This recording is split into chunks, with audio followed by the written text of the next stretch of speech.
So today I want to talk about something that most people are completely missing about this war. Everyone is watching the missiles.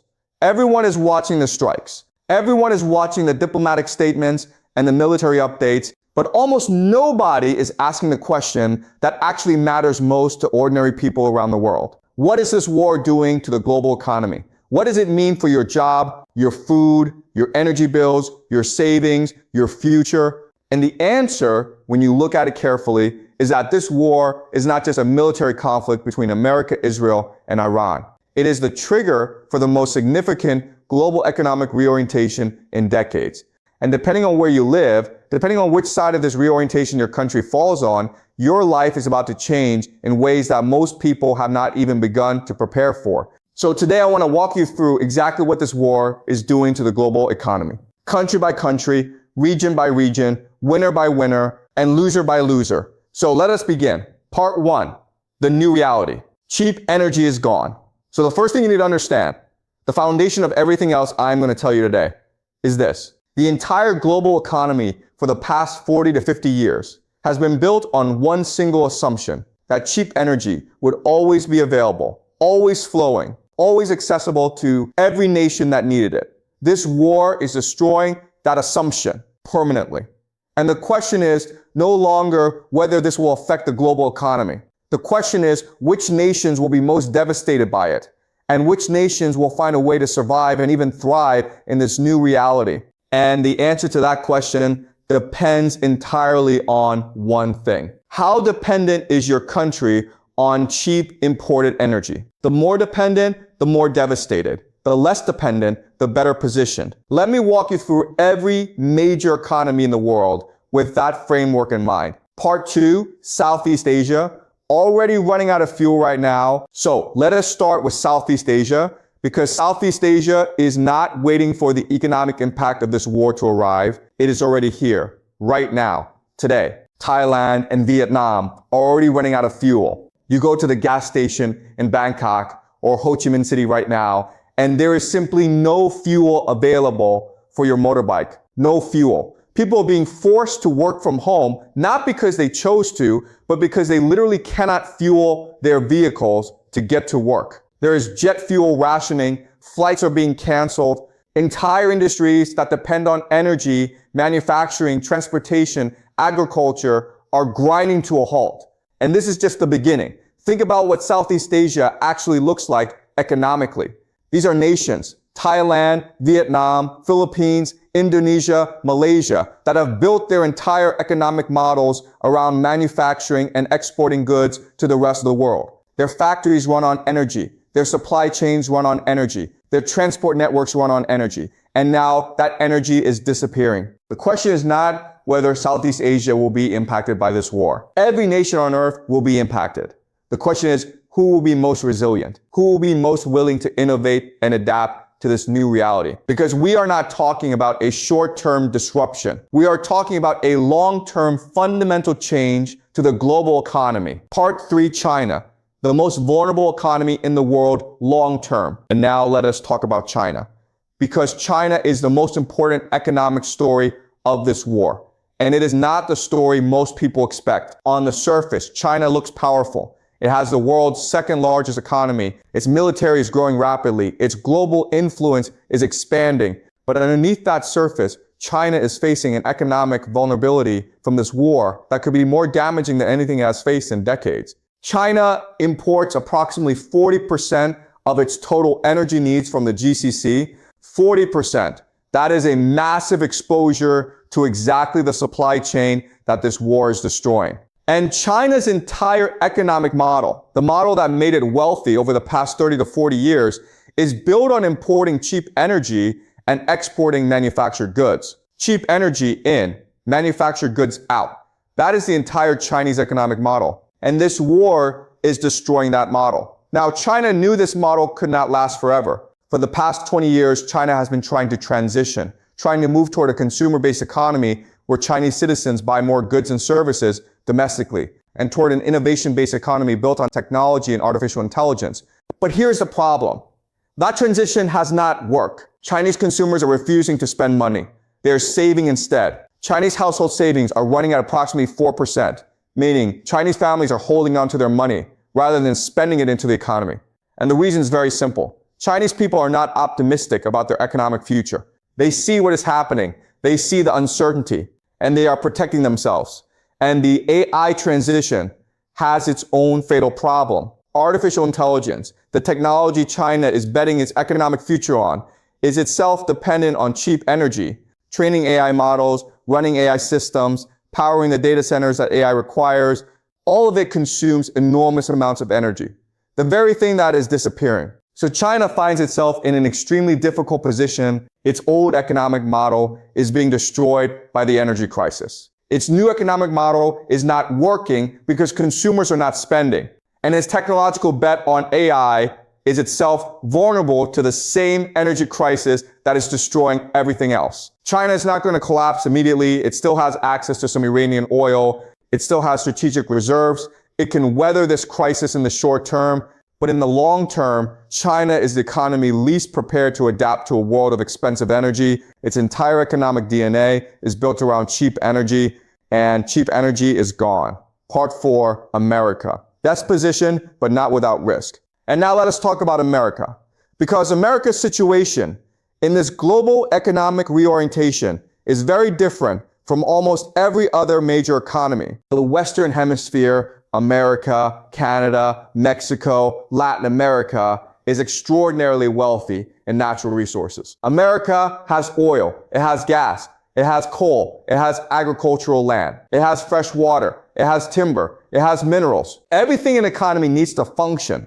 America has within its own hemisphere. The Western Hemisphere is essentially self-sufficient. This is a massive advantage in a world where global supply chains are breaking down and nations are being forced to rely on their own resources. America does not have to import its energy through the Strait of Hormuz. It does not have to depend on the GCC for its economic survival. Regardless of what happens in this war, America will come out doing pretty well, not because of its military power, but because of the sheer wealth and abundance of its own hemisphere, and because of the energy and creativity of the American people. But, and this is important, America is not without risk. America is sitting on $39 trillion in debt. $39 trillion. And the mechanism that allows America to sustain that debt, the petrodollar, is under threat. Remember what the petrodollar is? The GCC sells its oil in US dollars. Every nation that needs Gulf energy has to hold US dollars to buy it. That creates permanent global demand for US dollars. And the GCC recycles its dollar earnings back into American financial markets. This recycling mechanism is what allows America to borrow $39 trillion and keep functioning. The American economy is essentially a Ponzi scheme. It relies on foreign nations continuously buying US dollars and US debt to keep functioning. And if this war destroys the GCC, if the GCC falls under Iranian influence and abandons the petrodollar, America loses the financial mechanism that keeps its entire economic system alive. That is a serious risk, but it is a risk, not a certainty. And America's resource wealth gives it options that most other nations simply do not have. Part 5, Africa, the forgotten victim. And now I want to talk about a region that most geopolitical coverage of this war completely ignores, Africa. Africa is already the most economically vulnerable continent on Earth. Many African nations depend on food and energy imports to sustain their populations. Those imports come through global supply chains, the same global supply chains that this war is destroying. And the worst case scenario for Africa, the scenario that serious economists and food security experts are already warning about, is famine. Real famine. Not food price increases, not food shortages, famine. Because when global food supply chains break down, when fertilizer becomes unaffordable, when diesel prices make transporting food prohibitively expensive, the nations that suffer most are the ones with the least economic cushion to absorb those shocks. And Africa has the least cushion of any region on Earth. The bombs are falling on Iran, but the hunger could arrive in Africa. And that is something the entire world should be concerned about. Part 6, India and Pakistan, caught in the middle. And let us look at two more nations being significantly impacted. India and Pakistan. India imports approximately 60% of its oil from the GCC. 60%. That is an enormous exposure to the supply disruption this war is causing. And here is what makes India's situation particularly interesting. For the past several years, India has been positioning itself as the world's next great economic power. The nation with the fastest growing large economy on earth. The country that global businesses are looking to as an alternative manufacturing base. A place to build supply chains without depending entirely on China. That positioning was working. India's economy was growing. Foreign investment was flowing in. But now, with 60% of its energy coming from the GCC, India faces the same energy crisis that is threatening every other Asian economy. The very moment India was ready to step into a larger role in the global economy, the energy that powers that ambition is disappearing. India's economic potential is not destroyed by this, but it is significantly complicated. And how India navigates this energy challenge will determine whether it fulfills its enormous economic potential or whether this war delays that ambition by a decade. Pakistan is in an even more difficult position. Pakistan imports the majority of its oil from the GCC, and Pakistan's economy, already under severe stress before this war, is now facing energy shortages on top of its existing economic problems. For ordinary Pakistani families, the economic impact of this war is arriving at the worst possible time. Part 7, the Great Global Reorientation. So now let us zoom out and look at the biggest picture of all. Because what this war is doing to the global economy goes even deeper than fuel shortages and rising prices. It is triggering the most fundamental reorientation of the global economic order in decades. For the past 40 to 50 years, the global economy has been built on a very simple arrangement. The West consumes, the East produces. Western nations, America, Europe, Australia, import cheap manufactured goods from Asian nations, and Asian nations, China, Japan, South Korea, Vietnam, import cheap energy from the Gulf to power their factories. This arrangement worked beautifully as long as two things remain true: cheap energy from the Gulf and reliable global supply chains connecting East and West. This war is destroying both of those things simultaneously. And here is the crucial insight that most people are completely missing. It is not just the West that is locked into this arrangement. The East is locked into it too. Asian nations have built their entire economic identities around producing and exporting. Their factories, their infrastructure, their workforce training, their entire economic DNA, built around production and export. And now the cheap energy that powers that production is disappearing. And the global trade routes that carry those exports to Western consumers are being disrupted. This is a massive reorientation for everybody, not just for the West, not just for Asia, for everybody. The nations that survive this reorientation, the nations that thrive in the new economic order emerging from this war, will be the ones that adapt fastest, the ones that find new energy sources, build new supply chains, develop new economic models that do not depend on cheap Gulf energy. The nations that fail to adapt, the nations that keep waiting for cheap energy to come back, that keep hoping the old economic order will somehow be restored, those nations will fall behind in ways that will take generations to recover from. Part 8, the GCC, the biggest loser of all. And I want to end with the most surprising economic story of this entire war, the biggest economic loser. You might expect me to say Iran. Iran is being devastated militarily. Its infrastructure is being destroyed. Its economy is collapsing. Surely Iran is the biggest economic loser, but actually no. The biggest economic loser of this war is the GCC, Saudi Arabia, the UAE, Qatar, Kuwait, Bahrain. These are the nations that will suffer most economically from this war, regardless of how it ends. And here is why.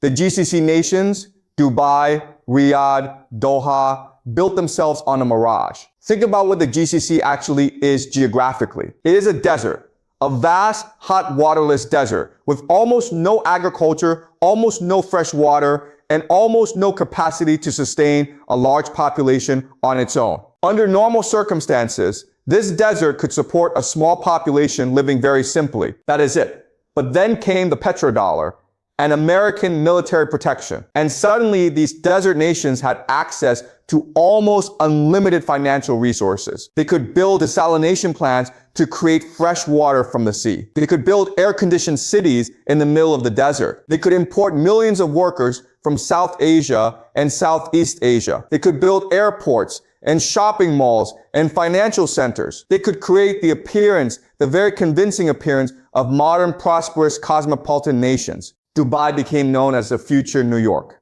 the financial capital of the Middle East, a safe cosmopolitan tax haven where wealthy people from around the world could live and invest. Billions of dollars flowed in. Millions of wealthy residents arrived. The mirage looked absolutely real. But here is the truth about mirages. They are built on an illusion. And once the illusion is shattered, once the conditions that created it disappear, the mirage evaporates. And you can never, ever rebuild a mirage once it has been seen through. That is what this war is doing to the GCC.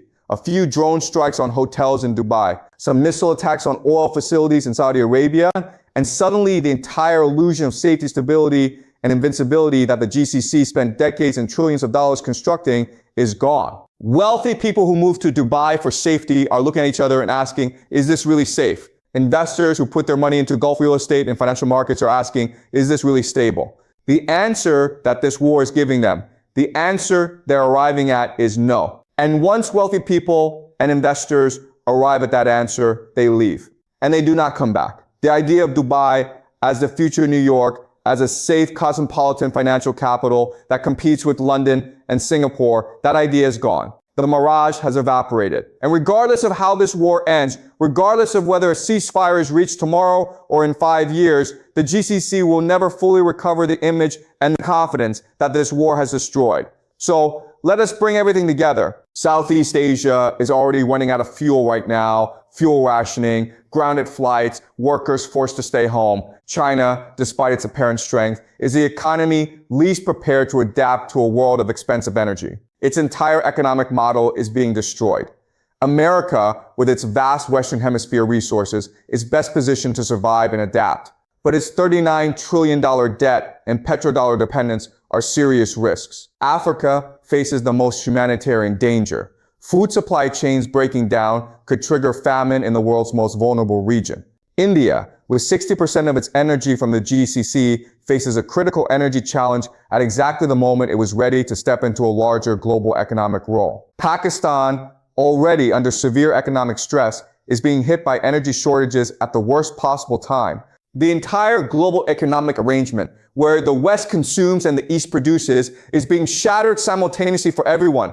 And the GCC, the nations that built themselves on the mirage of petrodollar wealth and American military protection, are the biggest economic losers of this war, regardless of how it ends. This war is not just a military conflict, it is the trigger for the most fundamental restructuring of the global economy in generations. The cheap energy world is ending. The global free trade world is fracturing. The American military protection world is fading. And in its place, a new world is emerging. A world where the nations that have their own resources, their own energy, their own food, their own supply chains, those nations survive and thrive. And the nations that depended on cheap imported everything, those nations face a very painful adjustment. The question is not whether this reorientation is coming. It is already here. The question is whether your nation and whether you personally are ready for it. Subscribe for more analysis of this conflict and its global consequences explained in simple English. And tell me in the comments, which country do you think will be the biggest economic winner of this war and which will suffer most? I will see you next time.